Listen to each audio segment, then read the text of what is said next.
39 workers were apprehended during a February 13th raid for, quote, working on a job site without any status. This according to Sergeant Calvin Chase of the police force in a press release. Investigations are still ongoing, and Chase said that the names of those job sites cannot be revealed. However, WIV4 caught one of the Friday morning raids on camera as it unfolded at a condo construction site called Hilltop Apartments belonging to construction and management company Projectech. This is where SPICE officials and members of the tactical unit chased workers trying to escape in surrounding bushes.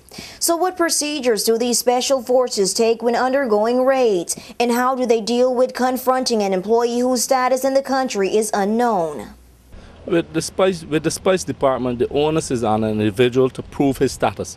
You must have some documentation to prove your status on the islands, and especially on job sites.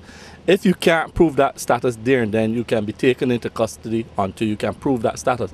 So we are asking persons, especially non-nationals, to walk with some form of ID to prove your status. Because in an event the law enforcement authority has confronted you and asked you to prove your status and you can't prove it, you can be taken in custody until you can prove such status. Managing Director of Projectech, Steve Thompson, confirmed that 3 of the 39 men were workers detained from some of Projectech's construction sites, and that those workers were contracted to do work on the site from subcontractors whose responsibility is to ensure that their workers have valid work permits. Thompson said that during raids, legal workers occasionally run from law enforcement officials due to fears of being detained, especially when their work permits are not in their immediate possession.